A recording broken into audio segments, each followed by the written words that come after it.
Hello dear viewers, welcome back on my channel quick learning with ease. I hope आप सभी बहुत अच्छे होंगे और इंटरव्यू की प्रिपरेशन काफ़ी अच्छे से कर रहे होंगे। इससे पहले वाले वीडियो में हमने टीएलएम जो मैथ के टीएलएम थे उनसे रिलेटेड सारी बातें कर ली थी, जो टीएलएम्स हैं। इस वीडियो में हम ईवीएस के टीएलएम की बात करेंगे, जो भी इंपॉर्टेंट है, जिनके नाम आपको पता होने चाहिए। तो इसमें हम ईवीएस के टीएलएम को देखेंगे। मैथ्स के टीएलएम की अगर आपने वीडियो नहीं देखी है तो इस वीडियो के डिस्क्रिप्शन में मैंने आपको उसका लिंक दे दिया, वहाँ जाके देख सकते हैं। स्टार्ट करते हैं वीडियो को। देखिए, टीएलएम अगर आपसे पूछा जाए कि सबसे पहले टीएलएम होता है टीचिंग लर्निंग मटेरियल, जिसको हम इंस्ट्रक्शनल मटेरियल भी बोलते हैं।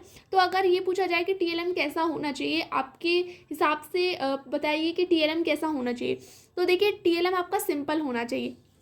Simple means S for simple होना चाहिए, आई फॉर इंटरेक्टिव होना चाहिए, एम फॉर मीनिंगफुल होना चाहिए, मतलब उसका कोई अर्थ हो, पी फॉर पर्पजफुल होना चाहिए, कोई उसका पर्पज हो, एल फॉर लर्निंग हो उससे बच्चों की, और एन फॉर बच्चे उसमें एंगेज हों।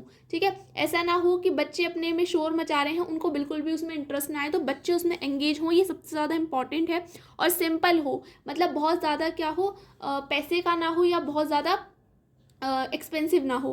ठीक है, प्लस बच्चे उससे इंटरेक्ट कर पाएँ, बच्चे उसमें अपना इंटरेस्ट दिखा पाएँ, तो ऐसा आपका टीएलएम होना चाहिए। नेक्स्ट है, अगर आपको छात्रों को दिशा के ज्ञान के साथ राज्यों को पढ़ाना है, तब आप क्या करेंगे। आप ये समझ सकते हैं, या तो आपको दिशा का ज्ञान देना है बच्चों को, या फिर आपको बताना है कि ये राज्य इस दिशा में है, ये राज्य इस दिशा में, आपको दिशाओं की तरह से आपको पढ़ाना है राज्यों को। तो आप क्या क्या चीज़ यूज़ कर सकते हैं। तो देखिए, सबसे तो ज़्यादा यहाँ पे मैप ही अच्छा काम करेगा। आप मैप में बच्चों को बता सकते हैं कि ये राज्य इस साइड है, इस डायरेक्शन में है। ठीक है, या फिर ये राज्य इस डायरेक्शन में, आप इस तरह से बता सकते हैं।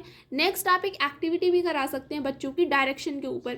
आप सबसे पहले बच्चों से बोल सकते हैं कि आप स्कूल से लेके अपने घर का रास्ता हमें क्या है, डायरेक्शन बना के दिखाइए, पूरा रास्ता बना के दिखाइए। यहाँ से बच्चे क्या हैं, आपको पता चल जाएगी कि बच्चे डायरेक्शन कितना जानते हैं, कितना वो सही कर रहे हैं। इसके बाद अगर आप उनको इस तरह दिशाओं का ज्ञान देंगी चार्ट पेपर के माध्यम से, या फिर कह सकते हैं मैप के माध्यम से, तो वो अच्छे से समझ पाएंगे। नेक्स्ट है, अगर आपको छात्रों को पर्यावरण के प्रति जागरूक करना है, तब आप क्या प्रयोग करेंगी।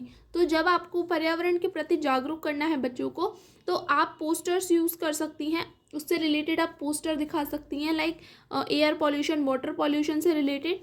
नेक्स्ट, आप मॉडल बनवा सकती हैं बच्चों से कि आप एयर पॉल्यूशन के ऊपर मॉडल बनाइए, क्योंकि वहाँ पे बच्चे खुद से भी एक्सप्लोर करेंगे हर चीज़ को। ठीक है, और जानने की कोशिश करेंगे। इसके बाद नेक्स्ट, आप बच्चों को डॉक्यूमेंट्रीज दिखा सकती हैं, लाइक फिल्म्स दिखा सकती हैं। जैसे कि एक एग्जांपल लिया है प्लास्टिक प्लैनेट का, तो यहाँ पे आप बता सकते हैं कि प्लास्टिक हमारे पर्यावरण को कितना ख़राब कर रही है। तो इस तरह से आप डॉक्यूमेंट्रीज दिखा सकती हैं। बच्चों को फील्ड ट्रिप पे ले जा सकती हैं कि जहाँ जहाँ ऐसा काम होता है, तो वहाँ जाके आप उसके फ़ायदे और नुकसान बता सकती हैं। तो इस तरह से आप बच्चों को पर्यावरण के प्रति जागरूक कर सकती हैं। नेक्स्ट है, अगर आपको छात्रों को अल्फ़ाबेट्स के साउंड को समझाना है, तो आप क्या प्रयोग करेंगे। अल्फ़ाबेटिकली अगर आपको साउंड सिखाना है, तो आपको ये इंग्लिश में भी यूज़ हो सकता है, हिंदी में भी यूज़ हो सकता है, और ईवीएस में भी। तो आप यहाँ पे टेप रिकॉर्डर का यूज़ कर सकती है, जहाँ पे बच्चे सुन के सीखेंगे, बोलना सीखेंगे, उनके साथ साथ बोलेंगे।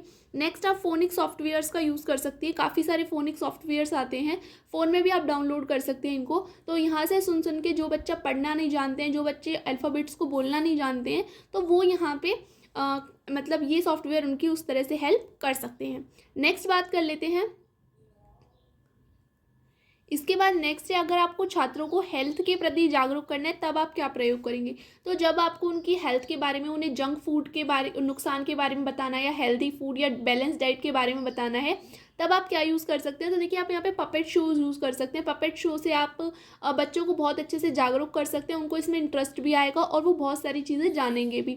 नेक्स्ट, आप फिल्म या स्टोरीज़ दिखा सकते हैं हेल्दी डाइट के ऊपर। बहुत सारी स्टोरीज़ आती हैं, ठीक है, कि हमको क्या अच्छा खाना चाहिए, क्या नहीं खाना चाहिए, और क्या चीज़ें हमको नुकसान करती हैं। इस तरह से आप फिल्म या स्टोरीज़ दिखा सकते हैं। ठीक है, जिससे कि बच्चे देखेंगे कि हाँ, अगर हम ये खाते हैं तो हमको ये प्रॉब्लम हो सकती है। नेक्स्ट है, अगर आपको छात्रों को रोड सेफ्टी के प्रति जागरूक करना है, तब आप क्या कर सकते हैं। रोड सेफ्टी हो गई, ठीक है, या फिर आपको ये बताना है कि हमको इस डायरेक्शन में नहीं चलना चाहिए, हमेशा इस डायरेक्शन में चलना चाहिए, या फिर आपको कुछ नियम कानून बताने हैं बच्चों को, तो आप कैसे बताएंगे। तो आप डायग्राम्स का यूज़ कर सकते हैं। डायग्राम्स क्या होते हैं कि एक, आप समझ लीजिए, छोटा रूप होता है हर चीज़ का, झांकी टाइप, कि आप उसमें हर चीज़ दिखा सकते हो। लाइक आपको रोड सेफ्टी के बारे में बताना है तो आप एक पूरा रोड का व्यू बना सकते हैं, छोटा मॉडल कह सकते हैं। इसमें आप बता सकते हैं कि हमको इस साइड नहीं चलना चाहिए, हमेशा इस साइड चलना चाहिए, ठीक है। रेड ग्रीन लाइट के बारे में बता सकते हैं, जब रेड लाइट जलती है तो हमको रुकना चाहिए, ग्रीन लाइट होती है तब हमको चलना चाहिए। तो इस तरह से आप सब कुछ बता सकते हैं और बच्चे वहाँ पे बहुत अच्छा रिलेट भी करेंगे, वो समझेंगे भी हाँ, जब वो रोड का पूरा व्यू देखेंगे तो वो समझ भी अच्छे से जाएंगे।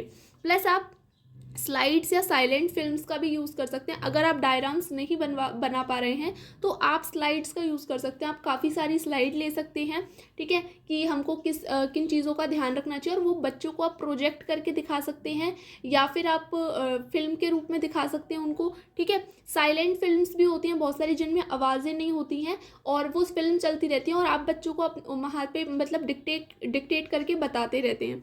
तो ये वाली फिल्म आप यूज़ कर सकते हैं।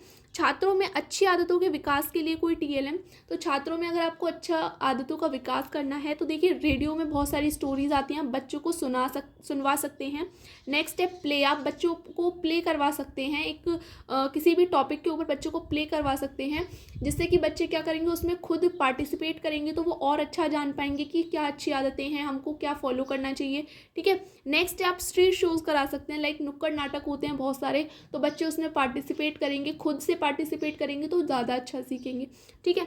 नेक्स्ट आपके दो और होते हैं यहाँ पे, OHP पूछ लिया जाता है, एपिडोस्कोप का क्या यूज़ है, आप कैसे यूज़ कर सकते हैं, ये पूछ लिया जाता है। तो देखिए OHP होता है ओवर हेड प्रोजेक्टर, तो ये project an enlarge image on screen, मतलब आप समझ लीजिए किसी बुक में या किसी डॉक्यूमेंट में काफ़ी छोटी इमेज है लेकिन वो आपको बच्चों को समझानी है, तो यहाँ पे ओवर हेड प्रोजेक्टर का यूज़ करके ये लार्ज कर देता है इमेज को स्क्रीन पे, तो आप इसे अच्छे से समझा सकते हैं। एपिडियास्कोप का क्या यूज़ होता है, projector use to display the reflection of both opaque and transparent object on the screen by shining bulbs on the object, ठीक है। तो यहाँ पे क्या होता है कि एपिडियास्कोप में क्या होता है, कोई भी आपका ट्रांसपेरेंट आपका ऑब्जेक्ट है या ओपेक ऑब्जेक्ट है, इसके ऊपर वो लाइट प्रोजेक्ट करता है ऊपर से, जिससे कि वो आपको साफ दिखाई देता है। तो इस तरह से एपिडियास्कोप का काम होता है। तो आई होप आपको ये जो ईवीएस से रिलेटेड जितने भी टीएलएम थे या क्या क्या चीज़ें आप यूज़ कर सकते हो, तो आपको इनके नेम्स अच्छे से पता चल गए होंगे। अगर अब आपसे कोई क्वेश्चन पूछा जाता है कि आपको बच्चों को एक्टिविटी करानी है तो आप क्या यूज़ करेंगे, तो आप इनमें से जो आपको सबसे बेटर लगता है आंसर आप उसे यूज़ कर सकते हैं, तो आप बता सकते हैं। ओके, तो आई होप आपको आज का वीडियो इन्फॉर्मेटिव लगा होगा। इस तरह की इन्फॉर्मेटिव वीडियोज़ के लिए आप चैनल को लाइक शेयर सब्सक्राइब ज़रूर कर दीजिएगा, जिससे मुझे भी मोटिवेशन मिले और मैं आपके लिए अच्छी अच्छी वीडियोज़ लेकर आऊँ। आज के लिए वीडियो में बस इतना ही, मिलते हैं एक नई वीडियो के साथ।